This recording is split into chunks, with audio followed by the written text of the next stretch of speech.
So yes, I'm Paul. As you know, most of you know, for the past year or so, I've been working in partnership with James to ramp up his strategy consulting business. James and I go back a long way. I met James in 2004 at a conference that he spoke at, and which really spoke to me. And we've been working together on and off since then.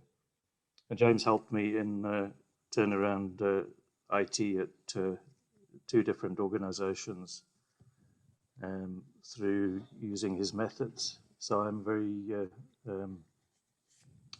very much understand the value of what we're offering because I've used it and I know it works.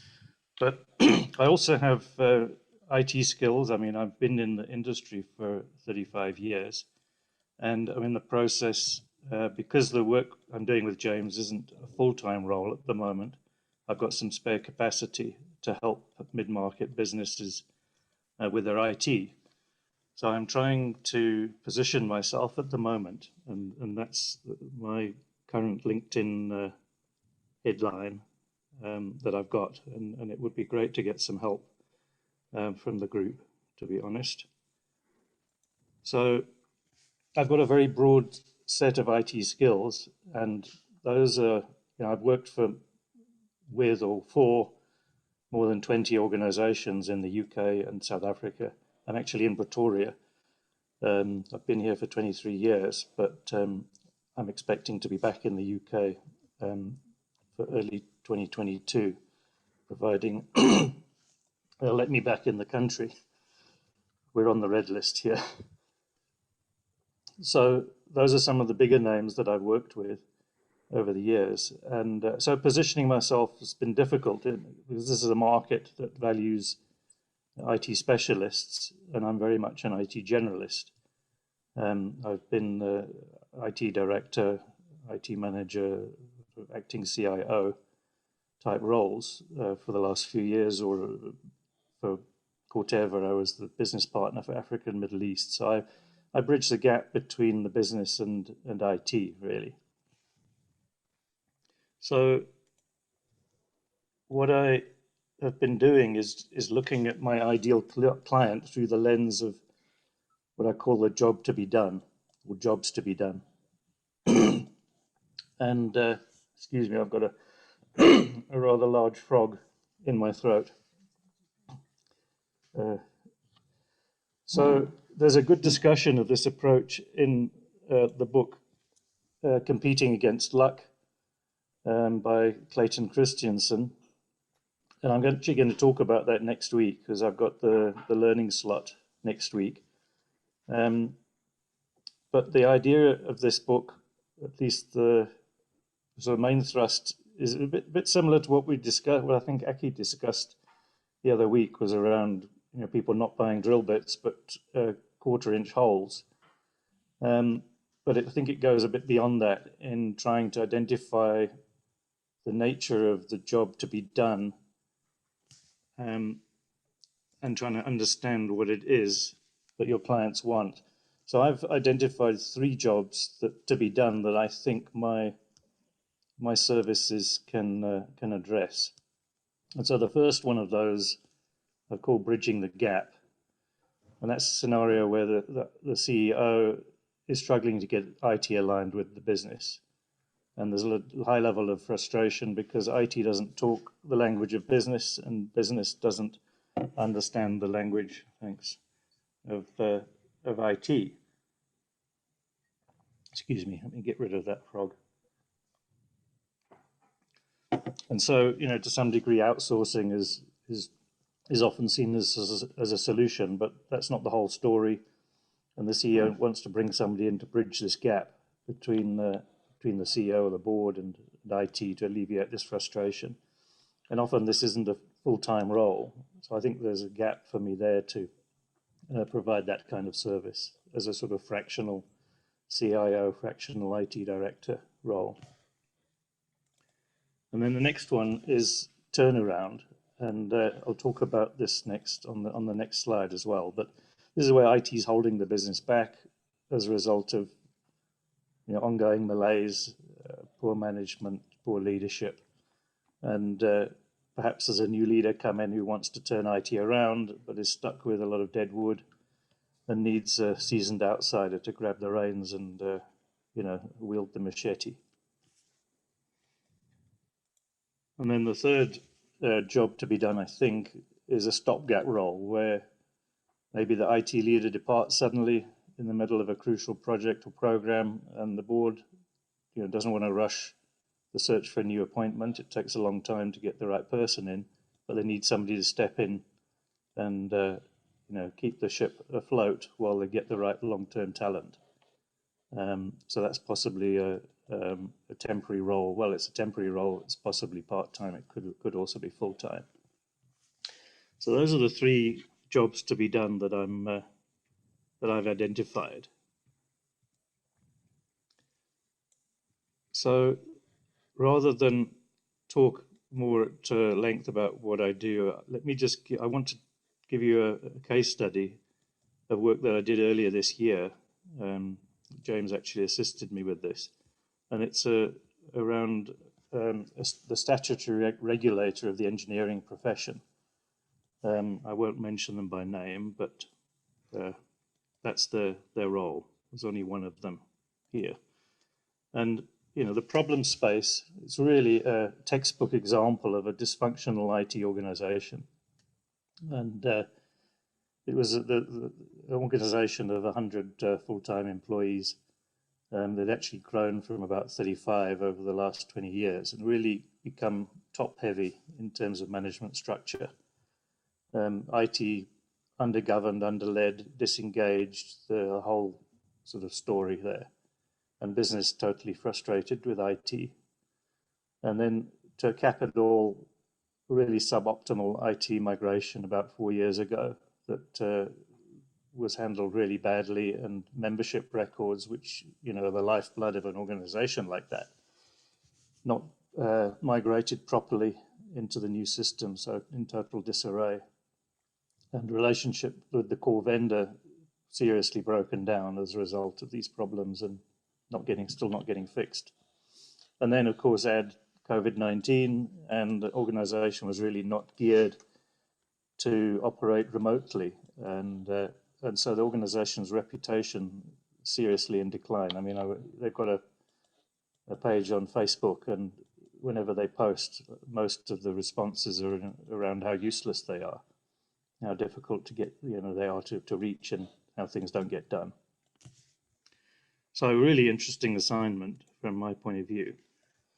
So, the engagement that I did there was around what James would call a pulse measurement. He's the doctor, I'm not, so I don't call it that. But you start by taking a brief from the CEO. I interviewed the top-level executives, managers, a few assistant managers, all one-to-one, face-to-face. This was before they locked us down again here. And so really trying to dig into what the problems were, and because it's a one-on-one, people are willing to open up and talk about the issues, because they know they're not going to be sort of exposed. So and then system walkthrough from selected staff to understand how the system was working and not working, and then interviewing the IT team, IT manager, and then doing what James has walked us through before is the Strat Snap, which is a strategic snapshot.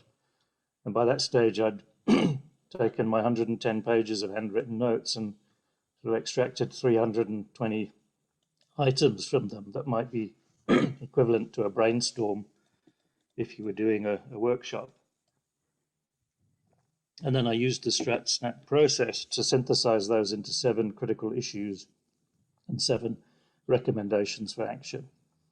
And so, finally writing up the report and then spending a lot of time reflecting that report back to stakeholders, making sure I'd understood the problem and that they were aligned and would back me with the recommendations that I was making. And so that, and then it was about publishing the report.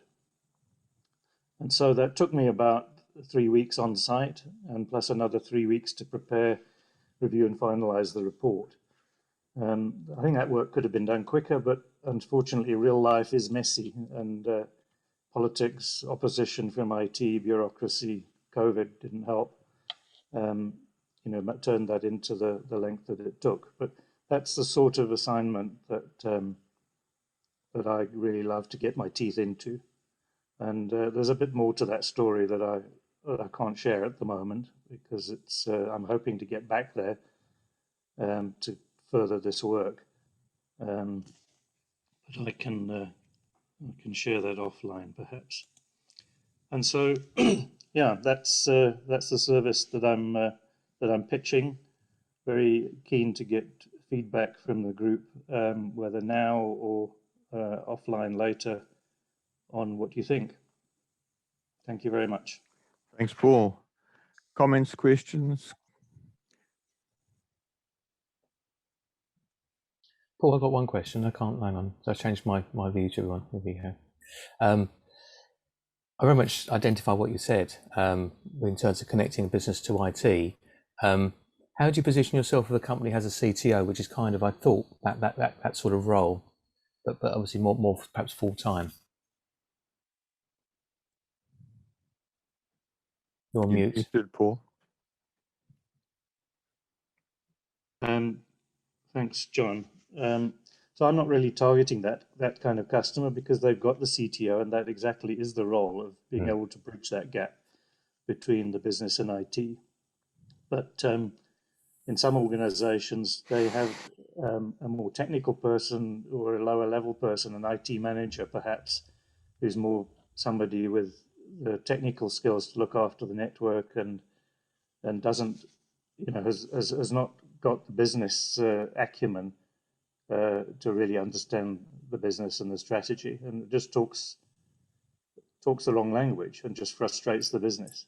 Yeah, and so that's the sort of customer that I'd be targeting, and probably a business that wants a top guy but doesn't want to spend the kind of money that it would take to have a full-time person, but would be happy to have somebody 1 day a week, maybe. No, I agree completely with that. I just interested in terms of that indicates to me the sort of the perhaps the size and also the thinking of the company. Yeah. Because I guess you probably got to start with it's like the double sale. You've got to sort of convince them really that they need someone like you. Then you're going to convince them they need you. Yeah. So that's interesting. Well, Lovely. That's the challenge. Yeah, yeah. It's a very interesting thing. But I think that this kind of a fractional CIO role is a growing thing. I know there's a company in the UK that specializes in this sort of thing. That's possibly a company that I may work through in the future. But yeah, I think there's a market for it, but it's trying to get the pitch right and understanding how to position yourself, the right target customer. Yeah. Thanks, John. Other questions or comments? If I may, Paul, thank you for that. As gives us all a great insight into to what you do and how you can help businesses.